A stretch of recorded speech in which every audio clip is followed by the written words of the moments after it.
The social media ban is, I believe, a part of class warfare. I know you're probably thinking, hey, how can you reduce it to that?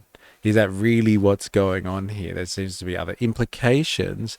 But yes, it really is part of class warfare. Now, is it a form of warfare between, the working class versus the capitalist overlord? It's probably not that type of class warfare that we're talking about here.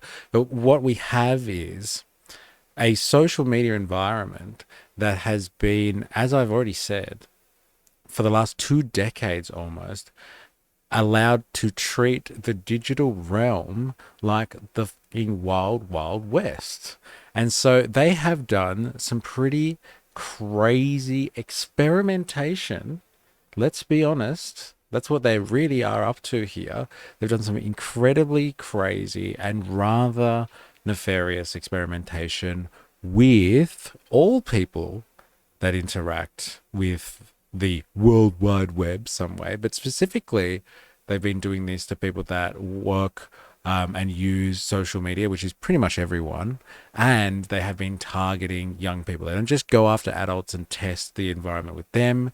They do specifically go after young people because they know that they are impressionable and they are a part of the market, the consumer class that has influence over people that spend money on consumption, and will be a future market. So we condition them now, we turn the little dials right now, we brainwash them now, we indoctrinate them now so that they become better consumers later, which is better for the market system, and extract information from them now, modify their behavior now, and then you can get more of a profile on them so then you can continue to profit from them. It is a capitalist group. It is a section of the tech bro bourgeoisie. These are transnational corporations that go around the world implementing digital realms, particular digital spaces that they have complete control over, and they use to extract data from people. And they don't just extract data because the data itself is valuable. They're extracting data on people so they can manipulate their behavior. Now, when you have transnational corporations, corporations that are imperialist, they are imperialist themselves. Like, this is not, US imperialism here. I'm talking about corporate imperialism where they have market capture and they go around the world feeding off certain markets. How the fuck do you fight that? How do you fight that? If this is a class struggle between the capitalist class and the consumer class, how does the consumer class organize itself to protect itself against this type of stuff? How do you do it? Now, most of the time, consumers do nestle themselves within particular state boundaries, state borders, nation states. They are citizenry within a country, and there is legislation and protection, so consumer laws and protections that help the consumer class against the ravages of predatory capitalistic behavior. Like, this is just a thing. And so a key a key part, I guess you would say, of the war against the capitalist class by the consumer class is using government or state level legislation to protect the consumer class. This is not new. This is not new stuff at all. Now, if the legislation has been devised in a way that it is not, hey, you now need to prove yourself and identify yourself online at all times. No, it's putting the responsibility on social media platforms, on capitalists, to make sure they vet their audiences to ensure that, kids aren't accessing accounts and then posting things, interacting online with said accounts, because it is the interactions that they're having online that is the problem, not the fact that they're accessing social media, but their interactions online, which is causing the concern. And because tech bros haven't done anything about making their interactions online more appropriate and more conducive to their needs as young persons, then this is a form of consumer protection. This really is a form of the class struggle. This is about reining in some capitalists who really get away with some pretty crazy stuff online, and they're doing this stuff to people that we consider as a society vulnerable. We have this type of stuff already. We have ratings classifications on movies and games and other forms of media, and we don't let kids go and play games that are restricted or watch movies that are restricted. We don't normally. They can still access them if they really want to, if their parents choose to let them access that stuff. But broadly, we say, no, this is too heavy for kids. And there has been a body of evidence that has accumulated over the last, I would say, 15 years now, that has shown.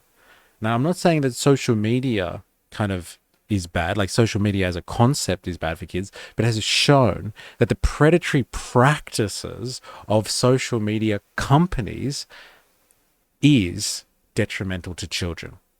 So let me just clarify all of that and just say, if we had some form of open source social media that everybody was on, that all these kids wanted to be on, or some type of social media that was established within your country of origin. So for the Australians, if the Australian government set up fucking Silicon Valley in, I don't know, Perth, and there was a bunch of Australian tech bros that designed some Australian social media platforms, and they were legislated and regulated under Australian law, and like we could all have a real say in how these companies should be interacting with our children, then like fine. Like you could regulate that a little bit better. But we have these transnational corporations, big, ginormous, behemoth entities that have, armies and armies of lawyers, and they have set things up in certain ways that just prey on humans, like for profit here. Then like let's look at the material reality of our social media. It's not open source shit. It's not some decentralized platform where anyone can just go on and, they're not manipulated by an algorithm. That's not our material reality. The social media that we have is something that is run by a very small, monopolistic, capitalist class or group, a section of the bourgeoisie, the tech bros specifically. And like they have just shown time and time again that they just don't give a fuck. They don't give a fuck. If anything, they are constantly devising practices and tactics to try and manipulate larger and larger groups of people. And it's not just the data mining.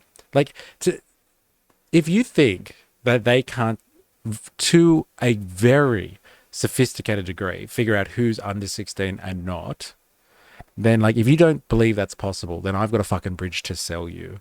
Because the amount of data that they have on people that, just brush up with the internet, like they don't even, use it on a daily basis. They might not have apps and accounts on things. You don't even have to fucking have accounts. Like they have got a profile on everyone. And the types of people that are really interacting with it broadly, they would definitely know who's 16 and not. Like it'd be, fucking 1 in a million, that woman that was just like, oh, but what if I just like kids' toys? I'm a 50-year-old woman that can just love kids' toys, right? I'll be affected by this. Like, well, if you get affected by this, like then, maybe reach out to the social media company and show them a picture of your face. They probably have it already. They'll verify you within a second.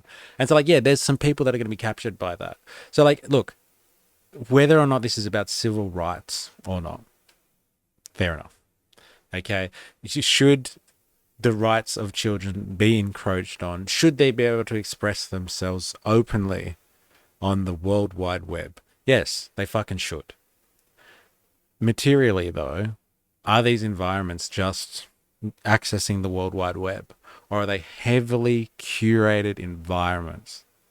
Heavily curated environments that are about data extraction and behavioral modification. That's what they are doing. They want you on their platform so they can steal your information and change your behavior. Like literally change your behavior. They want to modify you. it's open. It's out there. The body of literature is out there. They actually their whole systems are set up to modify you. They want to change you. If this was like something like a service that they just provided and like they hit you up with ads every now and again, which is what it looks like on the surface, then maybe it's just like reading the newspaper. Maybe, if anyone knows what a fucking newspaper is. But they specifically design these environments to change you. They are specifically trying to modify humans. And so, like, at the end of the day, if they want to modify people through their algorithms, through their systems, then, like, fucking do it somewhere else. I don't think it's a particularly good system to encourage their cowboy behavior because people are worried about it encroaching on the civil liberties of children who, as somebody's already brought up, they don't have fucking civil liberties to the most part already. They are usually beholden to their guardians. They're usually beholden to their parents' decisions, all that sort of stuff. And they're not allowed to vote. So they don't have, democratic rights and all that sort of stuff. I think it is a stretch to argue on, again, children need to have their civil liberties protected and are able to go online in an environment that is just completely designed to troll you for your information. I don't think they really care about providing social media services. They just want to stay ahead of the game so they still have market capture. This isn't about providing the best service for them. It's about providing the best surveillance technology. And like, until we resolve the issues of that type of a market system, I'm not saying that this is the silver bullet and this is the way to go. But like, this is the type of stuff that changes moods and conversations within the consumer class. And like, let's be honest, okay? I know it might not be a direct and overt form of class warfare, but like, the families that are fighting against big tech here, a majority of this family interest group here, a majority of those people, a large majority of those people are working class families. And so, they need some assistance fighting against the juggernaut of these transnational corporations. They really have some incredible capture across the world. Like basically the entire world apart from like Russia and China, these guys have captured. That is a significant portion of like the entirety of the human population.